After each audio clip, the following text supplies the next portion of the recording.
Kamusta Taurus? Welcome to Like a Tarot. Alamin natin kung ano ang hadlang sa energy mo. Ay teka lang guys, may nakasama palang ibang cards. Paano ito mapipigilan or masosolusyonan? At ano ang magiging outcome? Paalala para sa mga bagong viewers na ang reading na ito ay timeless reading, general reading ano man ang edad mo or gender mo. Kunin mo lang kung ano yung akma sa sitwasyon mo. Ikaw na rin magpalit kung si person mo ito o ikaw. Ito ang start ng 1 week reading mo. Reading din ito para sa mga taong may pagkalito at takot. Sa mga sitwasyon na hindi mo mapagdesisyonan or hindi mabigyan ng solusyon.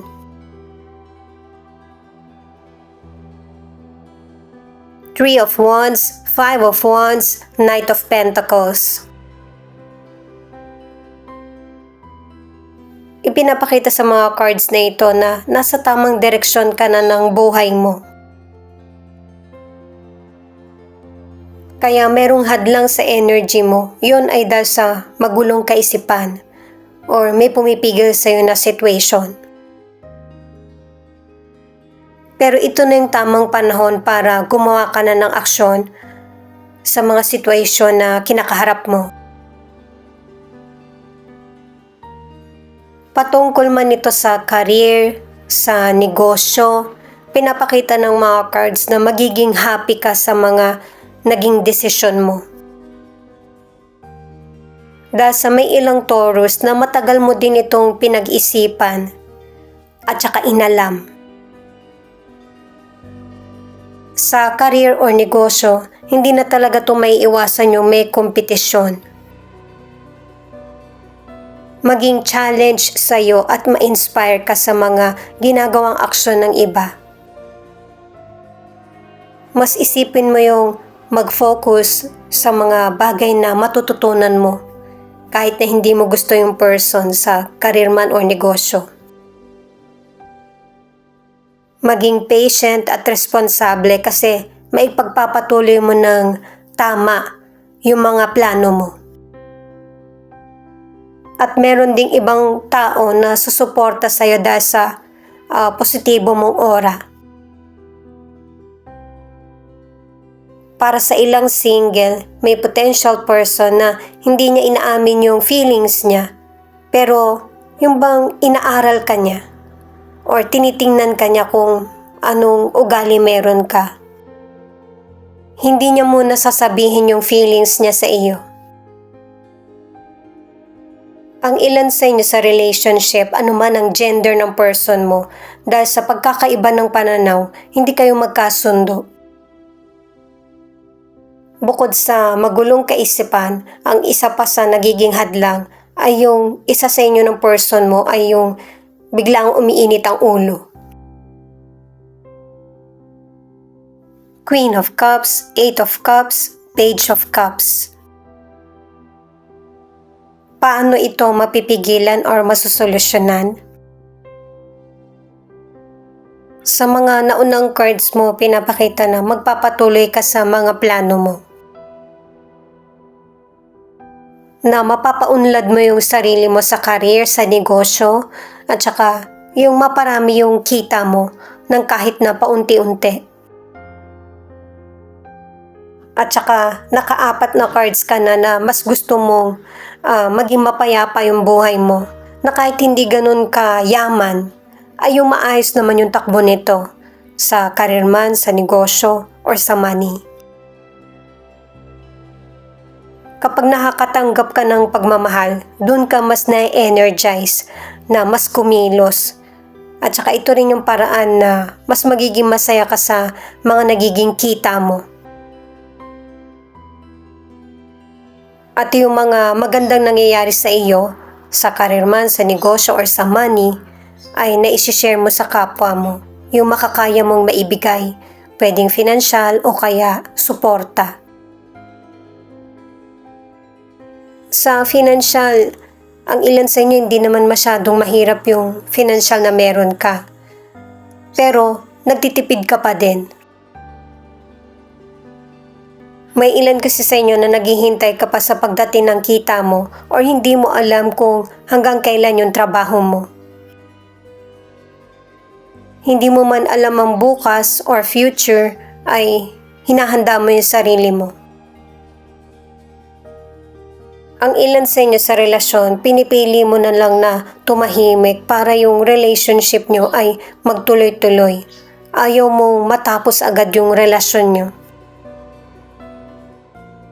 At para sa ilang single, hindi mo nasabi dun sa potential person na gusto mo yung feelings mo sa kanya dahil sa meron na magandang pagkakataon na dumating.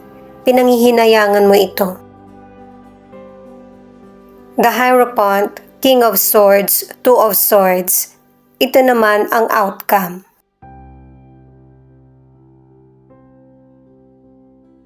Ang ilan sa inyo sa pagiging kalma, nasolusyonan yung problema mo, yung mga gumugulo sa isip mo. Dahil sa mental strength at saka determinasyon, nalagpasan mo kung ano man yung mga hadlang na dumating sa iyo. At kahit na may limitasyon ka or pagdududa sa sarili, hindi ito naging sagabal sa nakalaan para sa iyo.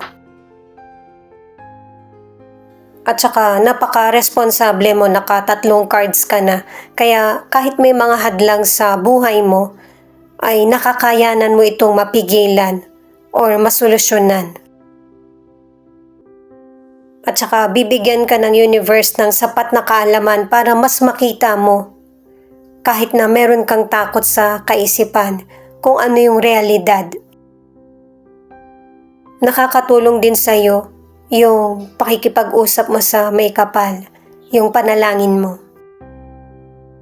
May mga desisyon kang gagawin na makakasakit sa iyo pero malalagpasan mo ito. Sa kalusugan naman, pinag-iingat ang ilang Taurus sa mga mamantika na pagkain. Yung makakasama sa ugat mo kasi magiging mabagal yung daloy ng dugo mo. Ang ilan sa ipinapakitang problema ay sa ulo at puso. Hanggat maaari, iwasan na yung makakasama sa kalusugan, anuman yung mga maging sakit. Siyempre guys, marami tayong ugat, diba? Kaya magiging apektado din yung ibang organs, kaya mag-ingat. Kahit na malakas yung pangangatawan mo ngayon, alagaan mo. Para sa ilang single, napaka-charming mo na person.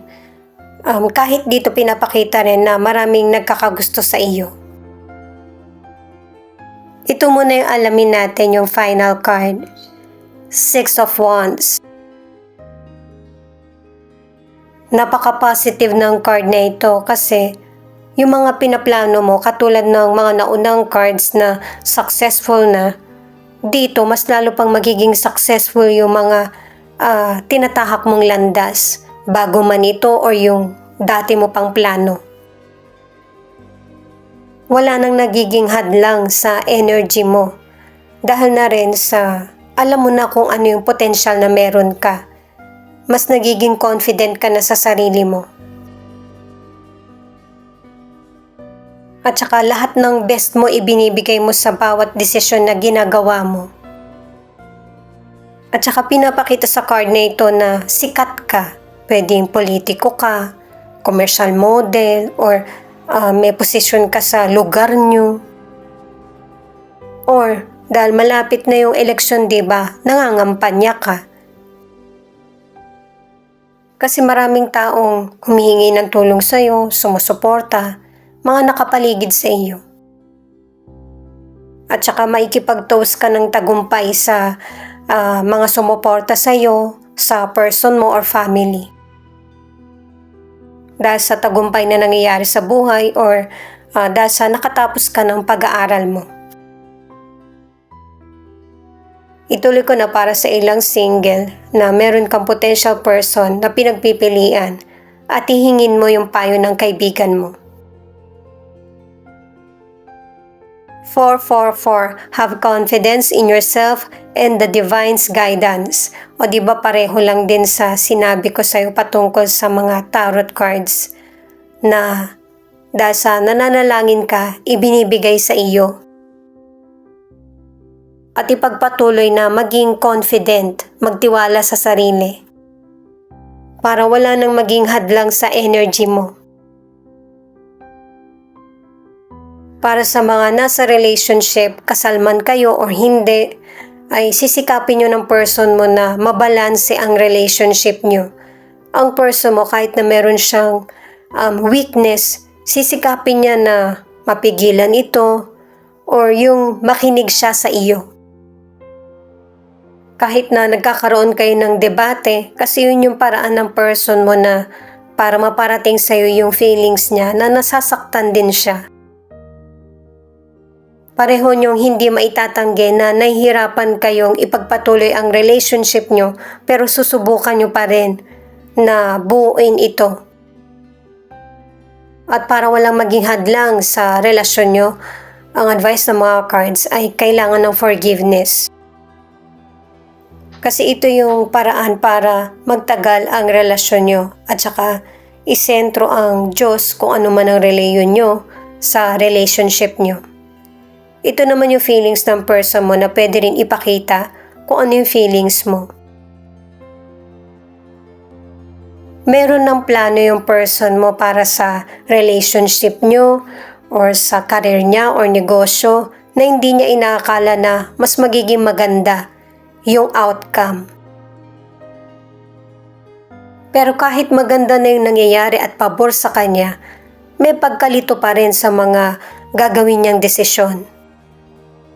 Kasi kahit pakitaan ka ng tapang ng person mo, may takot pa rin naman siya sa mga gagawin niyang hakbang. Kung patungkol man ito sa relasyon niyo or sa karir niya. Kasi nakakaramdam na rin ng kapaguran ng person mo sa nangyayaring sitwasyon sa inyo. Sa pwedeng sa kahirapan o kaya sa hindi niyo pagkakasundo, sa karir niya o negosyo. Kung ano yung mga ipinangako niya sa iyo o sinabi niya sa iyo noon, totoo iyon. Ikaw pa rin yung gusto niya makasama sa future. Pero ito yung kulang, yung understanding sa isa't isa at saka nauunawaan din ng person mo o nauunawaan mo siya sa mga sinasabi niya sa iyo na mga rason. At ito yung nagiging dahilan para lumambot muli ang puso niyo ng person mo para sa pangunawa at makapagsimula muli. Nakatatlong cards ka na para sa move on. Pagkatapos ng magulo na situation, pag-aaway nyo, magiging close kayo ulit. Yung magkakaroon ng pagkakasundo katulad ng dati nyong ginagawa. At anuman ang gender mo, kahit busy man yung person mo, gumawa ka ng paraan na magkakasama kayo. Dahil sa positive yung mga cards mo, malaki yung chance na magkakasundo pa rin kayo. Ang magiging hadlang kapag pinapatagal yung problem. Pero syempre guys, may mga person na hindi makaka-resonate dahil sa general reading ito. Pero napaka-importante ng sarili mong desisyon. Taurus, Capricorn, Cancer. Ito yung ilan sa 12 zodiac sign na nangunguna sa reading na ito. Ano man ang estado ng relasyon mo, may mga person na gusto na talagang makamove on. Yung gusto ng kapayapaan at sariling happiness. Walang mali sa decision mo kasi sinasabi nga na sa mga cards na makinig ka sa kutob mo. Magiging matagumpay ka pa rin kahit sarili mong desisyon. Ito naman yung mga letra na posibleng andito yung letra ng pangalan ng person mo or letra ng pangalan mo.